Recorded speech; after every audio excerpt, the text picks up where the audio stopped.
I can do that. I can be like, okay, let's get together. I'm assuming you're doing the intro today. Is that sugar on your chin? Yes, that was sugar. Good, sorry.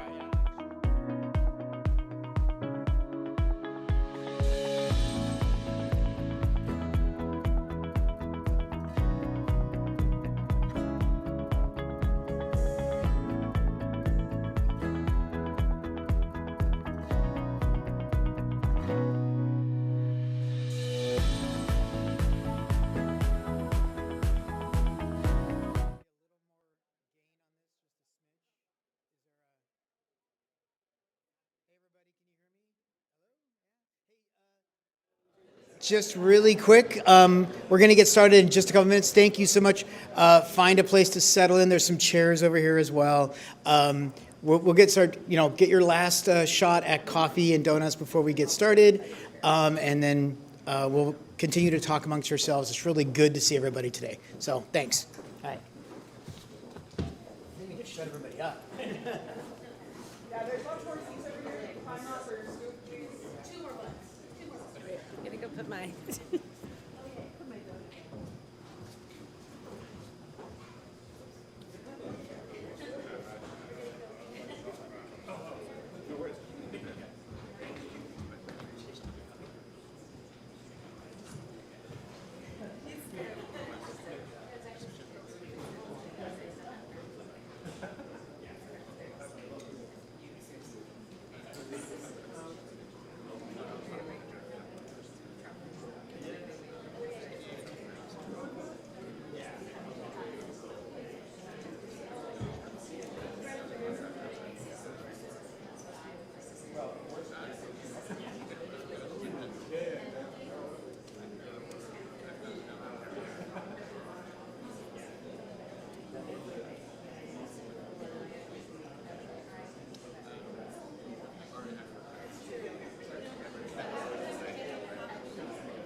Good morning.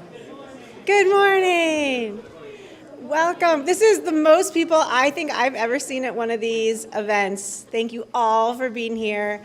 My name is Alyssa Walker. I am a longtime journalist and person about town who rides bikes and buses, just like all of you. Very excited about today's topics. I'm also the editor of a new it's not new anymore, newsletter called Torch, which tracks our mega event progress as we head into our era of big things that the city is trying to do. I have some stickers over there on the table that go very well with the Data and Donuts branding, so you could grab a few of those if you would like. And I'm also having a happy hour tomorrow. You can go to torch.la to come to that. Thanks to Vicky, and everyone else. There's many people who are involved in Data and Donuts. It's like a collective effort, but Vicky's so good at bringing everyone together and picking such amazing topics, including today's topic, which is going to be very exciting. I'm supposed to thank our host, Lacey. I'm doing a good job already here. And then there's another happy hour coming up. If you took Vicky's event survey, how many people took the event survey? Yeah, see, you're good at that. You're really good at this.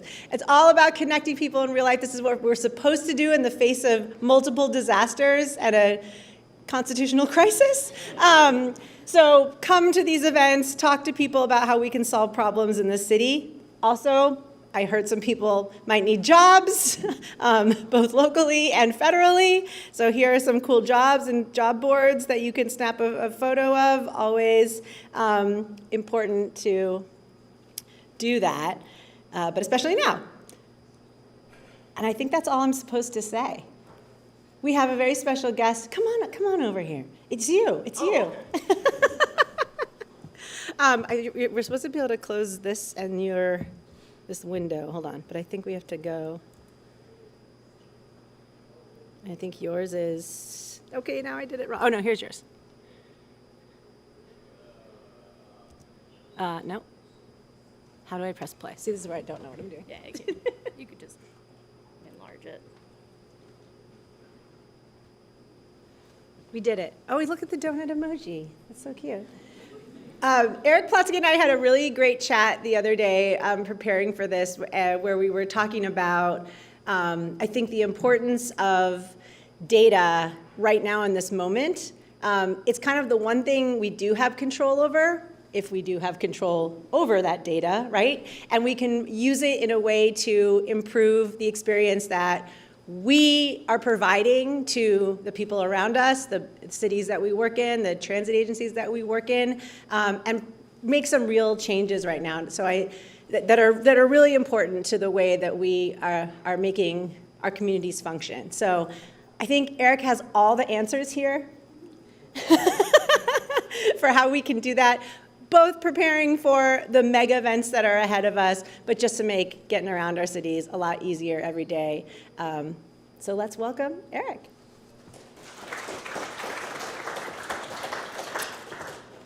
Well, thanks, and hi, and good morning, good afternoon, good evening. And I feel like being in LA in particular, I need to somehow set the stage dramatically. So what if I told you that transportation data standards are how we can save the world? Yeah. Well, maybe it's true. I'm glad to see some familiar faces. I'm glad to see some unfamiliar faces. It looks like a pretty accomplished and interesting bunch. I actually do think that there's a lot we can be doing with data and standards. I'm excited to talk a little bit about it. I've got a stopwatch going here because I can just talk forever about this stuff. It really helps to have a job where you can nerd out on the stuff that you like to nerd out about. Some of you may know, and I apologize for not including a photo. I made a promise to myself that I would always include a photo in every presentation. I forgot this time. But some of you may know that, just so you can get a sense about who you're dealing with here, my dog is named Data. So this is something I really believe in. But I'm really glad to have the chance to nerd out about data with you all a little bit today. If you don't know MobilityData, the organization that I lead, and we have some wonderful stickers over there by the donuts, so make sure to grab some stickers for MobilityData, for walking, biking, transiting, scooting, and just some ones that have M's with arrows, because arrows are moving. MobilityData is the international nonprofit organization that manages data standards, like the General Transit Feed Specification that many of you are probably familiar with. We have some events of our own coming up. In case you have not heard about these or heard about us, feel free to check us out. Join us in Paris in June, in Vancouver this fall, and there are always other smaller ways, virtual events, other opportunities to engage with us, so that if you are not getting enough data standards nerdiness from me here today, my colleagues and I can provide an almost unlimited amount at any time that you like. I just want to talk a little bit about what transportation data standards are, why they're important, who's involved, how they get developed, and what it all means. Because even if you work in this area, you may not have had the chance to just kind of put all of the pieces together and think about, well, why does this stuff matter? You know, what are we really talking about when we talk about transportation data standards? And for me, this, I mean, the saving the world part actually is something I kind of mean, where we say, well, if we want people around the world to have access to the kinds of safe, reliable, sustainable, empowering transport options that those of us who are listening to me probably all have in mind, then we have to make sure that we're providing information about what those are. We have to make sure that people actually can learn about how they access them. It's not enough to invest billions of dollars in steel and concrete and rubber and infrastructure. Sometimes you actually need to invest a smaller amount of money in the information systems that can make it possible to use your billions of dollars of investment. So we're talking about data, but not just data, where, like Alyssa says, yes, if we do things right, then we, the collective we who work in this field, might have more control over data and software than we can over hardware. And to me, the best way that we can do that is with data standards. Now, what are data standards and why are they important? Okay, for those of you who can see the screen, I won't ask for a show of hands.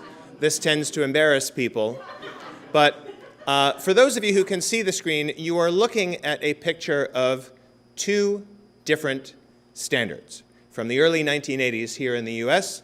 Different standards for videotapes, video cassette recorders, VCRs, the thing that we had before DVD players. And now this doesn't help because now I go places and people are like, what's a DVD player? But in the early 1980s, there was a format war between the beta tape, which you see on the right, and the VHS tape on the left.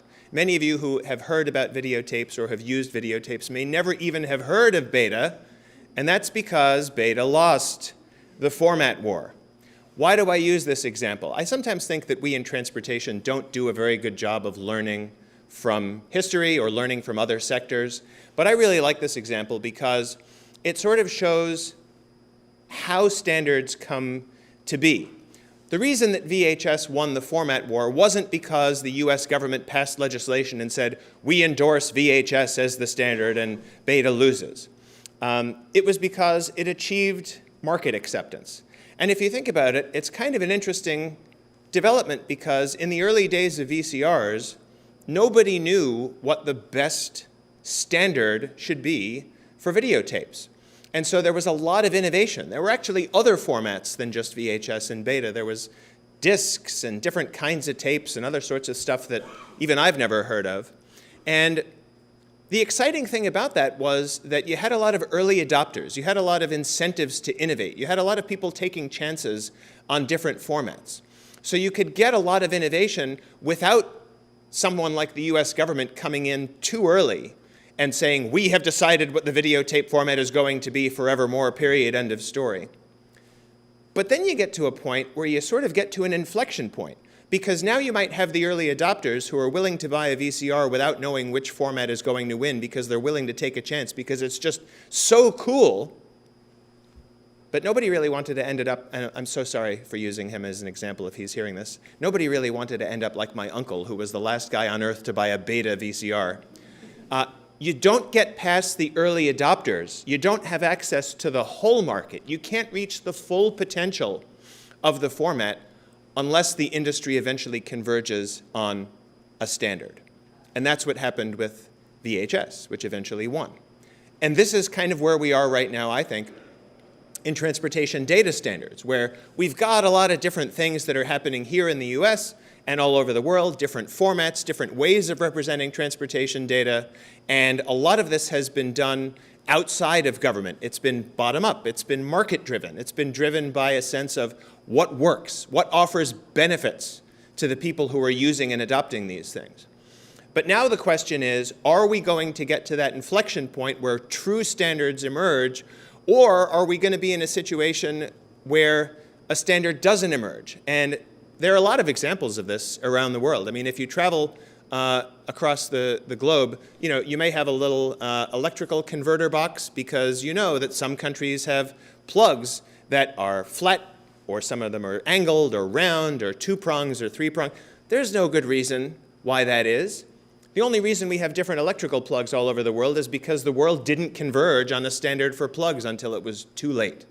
Think about how many gazillions of dollars would be involved in replacing all of the hardware so that there was a world standard for plugging in electrical appliances. And you might think from a consumer standpoint, well, that's not really a big deal. I have my little adapter box. Like, why is this a problem? I can go all over the world. The real loss is on the producer side. It's on the manufacturer side. If you're making electrical products, there is no single global market. You have to have different assembly lines set up for this country's power and this country's power and this. And think about how many millions and billions of dollars and human effort is wasted just because the world never got around to converging on a standard for electricity. when we talk about transportation data standards, we're talking about software. This problem doesn't have to happen to us. We can get this right. And I think there are a lot of benefits if we get it right. I mentioned the General Transit Feed Specification as one of the data standards that MobilityData is involved with. We also have the General Bikeshare Feed Specification, GBFS. We're involved in TIDES and TODS. Actually, I think TIDES now is the Transit Integrated Data Exchange Specification. We're also involved in kind of an umbrella effort called the MobilityData Interoperability Principles, which tries to oblige its signatories to operate according to the principles of open data standards. And there's a lot of discussion about open data. There's not as much discussion, I think, about open standards. And there's a difference. When we talk about open standards, this is the open development process where anyone who wants to be part of this can be part of it. It's a little bit like Winston Churchill's quote about democracy. Open development is the worst kind of, I'm paraphrasing, open development is the worst kind of development, except for all the other kinds. Because we don't want to have a world of a whole bunch of closed proprietary standards. We want to have a world where standards can interoperate with each other, where everyone can be a part of them, because this is the best way to accomplish the kinds of things that we have in mind. And in my experience, and in MobilityData's experience, it really matters not just what the standard is, but how it gets developed. And I speak a little bit from experience.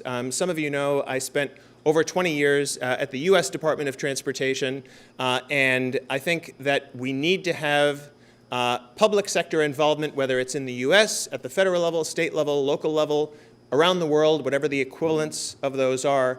We need to have a strong public sector for transport. There's no two ways about it. If the public sector isn't participating in a meaningful way, it just becomes much harder to do everything.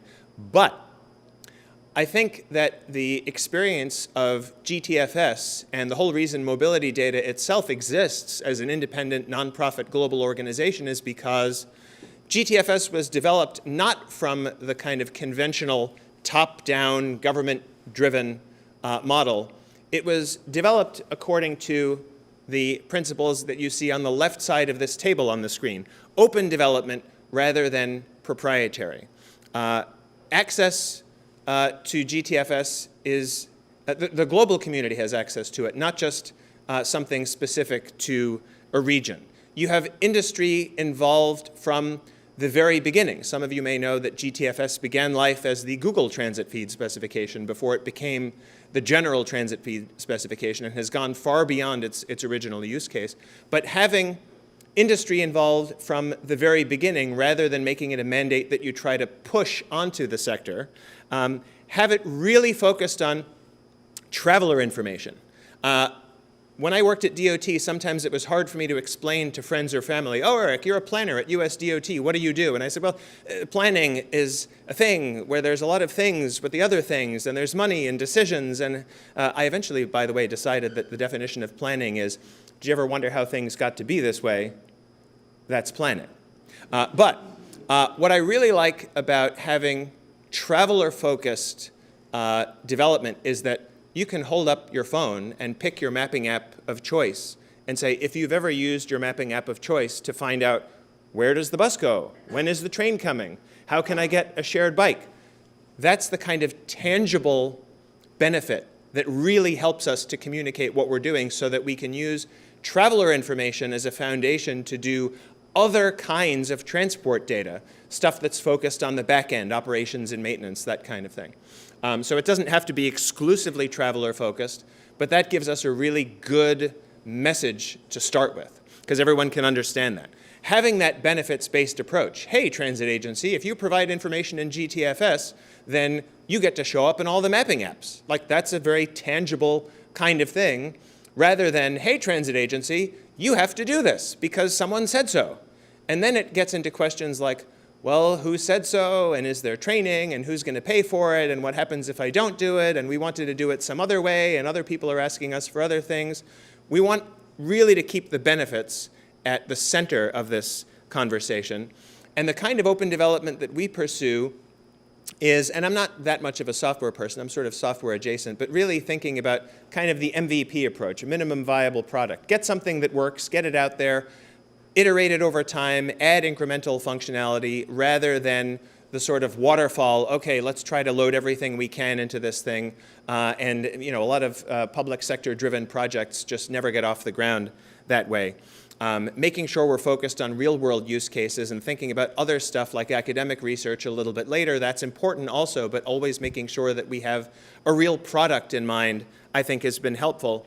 And to stay true to the principle of open development, always making it possible for people to participate in this and to benefit from it without paying. And of course, as an organization, we need funding, and so one of the things on the table over there is information about how your organization can become a paying MobilityData member if you're not already.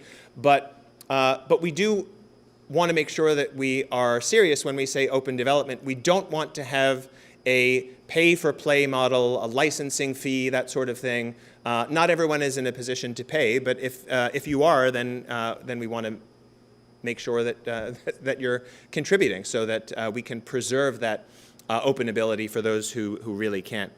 But ultimately, if we can provide better traveler information using data standards so that you don't need a different app and a different platform for every country, for every city, for multiple transport providers within a city, but you can use your preferred mapping app wherever you are to get information about whatever you might like, then we might be able to start to move the needle on better transport options for people. And we might also be able to improve things on the back end where it's not just about reducing costs or reducing complexity of the service that we have now. It might be about making new services possible. It might be about tracking our progress toward that kind of safe, reliable, sustainable, empowering transport. And standards are a way that we can have the public and private sectors, I think, play together in a way that is healthy for both and hopefully plays to the strengths of both.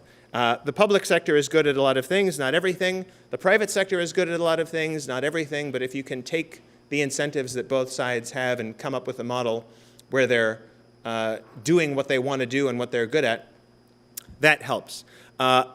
Ultimately, what I'm really interested in is how we ourselves get to kind of a different kind of inflection point where the original use case of most transport data standards, including GTFS, was, well, there's a world that exists in atoms. How do we represent it in bits? How do we take the paper timetable for this bus line and digitize it? How do we take information about a transit schedule and put it in people's hands? And that's taking the world as it is and using new tools to explain it a little bit better or to explain it more conveniently. What I think our true potential is flipping that around and saying, well, what if we're starting with transport data? What can we do with it? How can we create new kinds of transport services, new kinds of systems, new kinds of business models now that we have the ability to process this data that we couldn't do before? And I actually think that there's going to be a lot of innovation on this, and there already is, and there has been for many years, but I think it's accelerating outside of the US because the decision-making structures, the business models are completely different.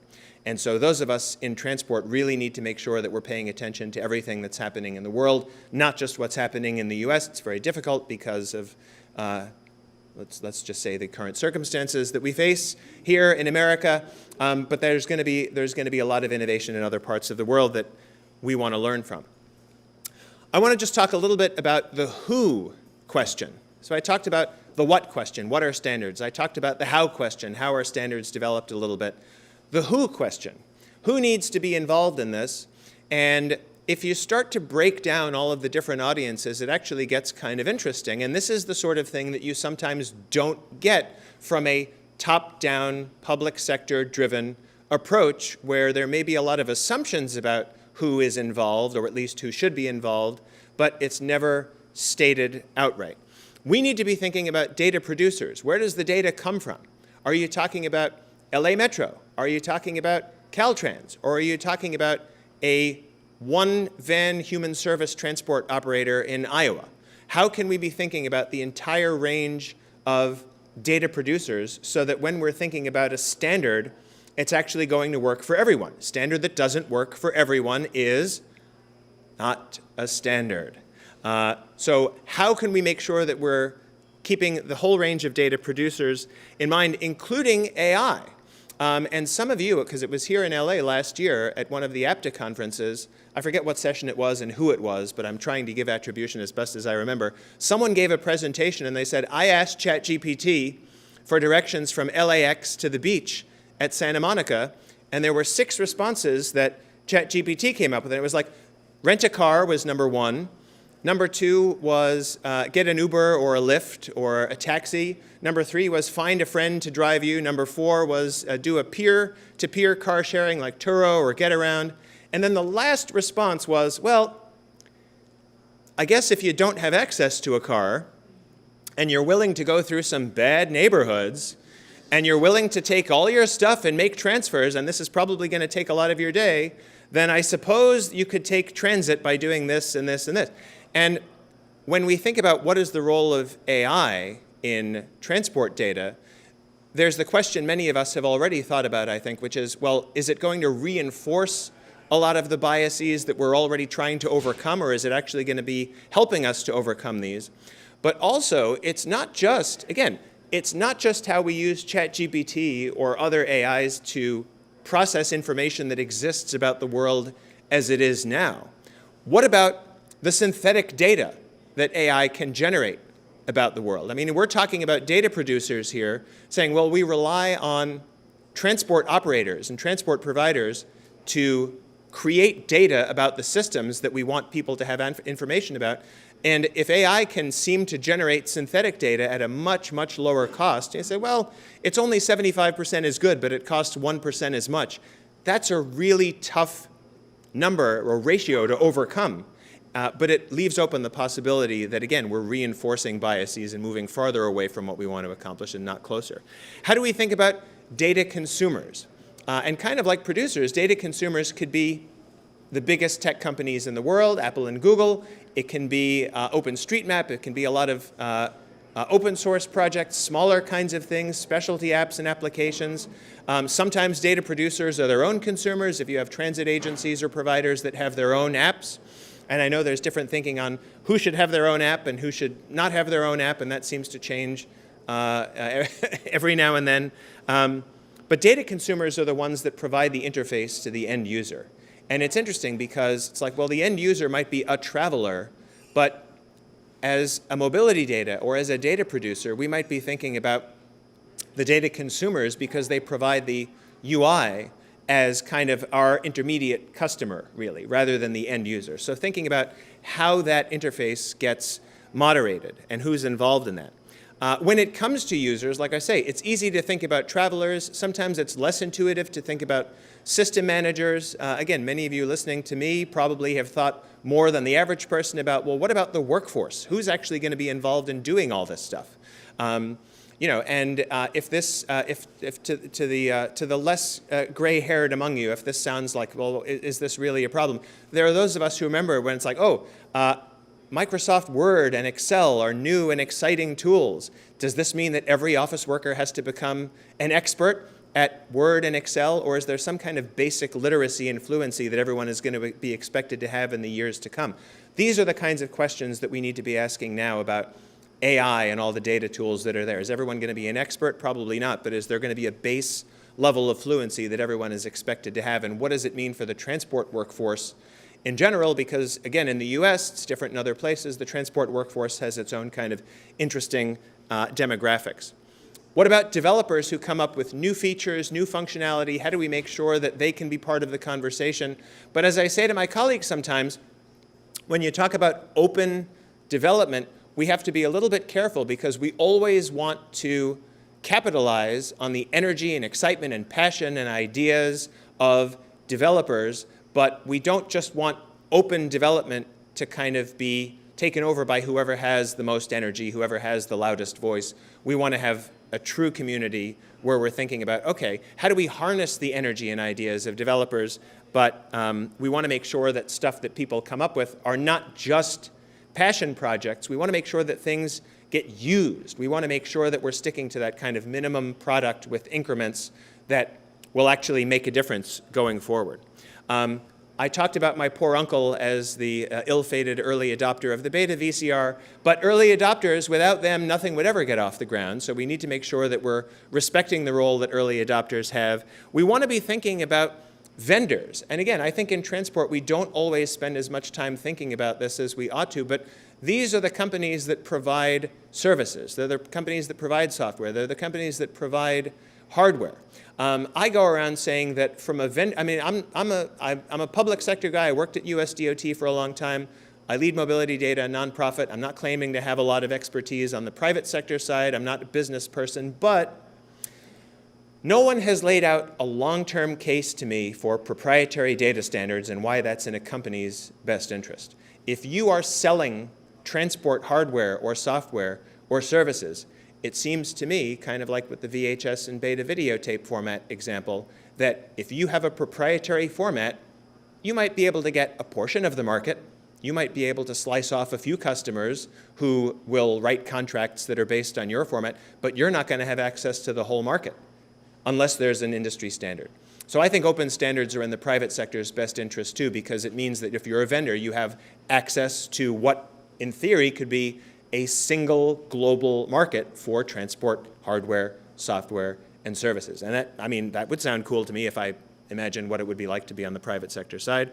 We talked a little bit about the workforce. From a regulatory and government standpoint, this is where things sometimes get a little bit complicated, and I have joked for years that a lot of what the public sector has in terms of good intentions for things like, well, we want to have data privacy, right? Like, that's good. Nobody's going to say, less privacy. But I've sort of joked for years that we actually need some kind of, I've called it the Paperwork Increasement Act. But we sometimes ask regulators and governments to do a lot of things that we don't realize are contradictory. They're like, we want personalized information about what is happening. Well, what personal data are you comfortable with the government having? None. Okay, I mean, it does not make sense. But we're at a time right now where if you're using Apple Maps or Google Maps or another platform, companies are integrating transport information with other stuff that is personalized to you.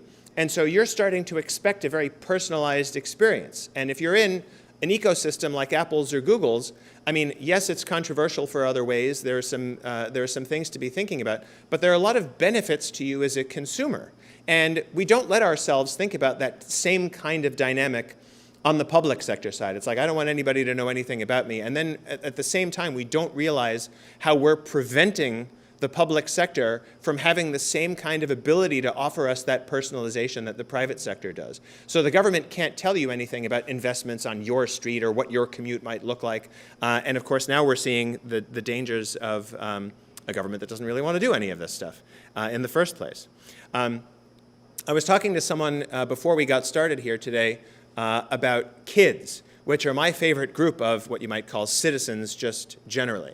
And I'm of an age in the US where environmental education was really starting to get big. And so a lot of American kids of my generation can tell you macro facts about the global environment.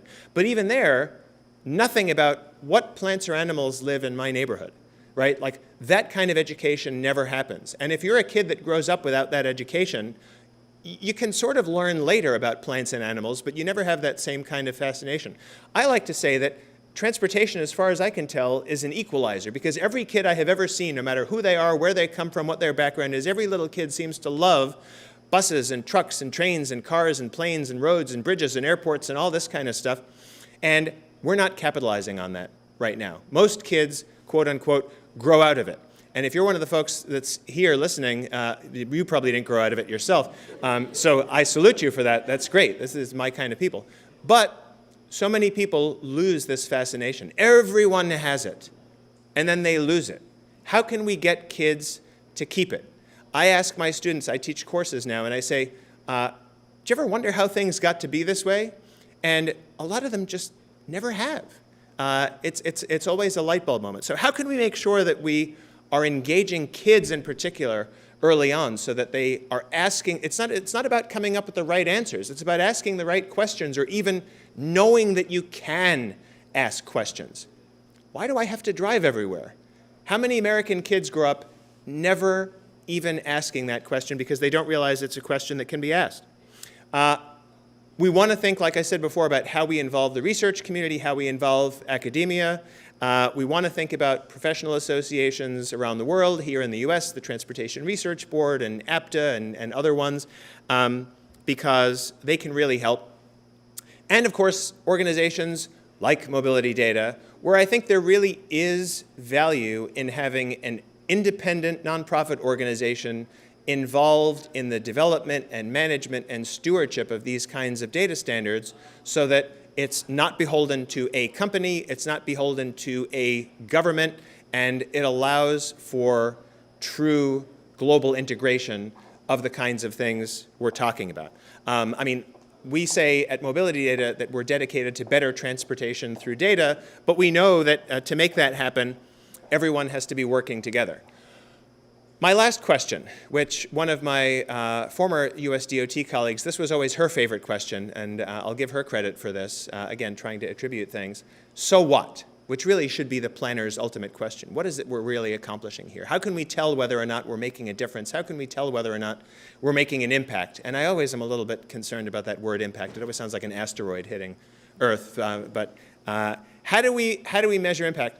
And it's very easy to ask this question generally. It's very easy to ask it about transport data and standards.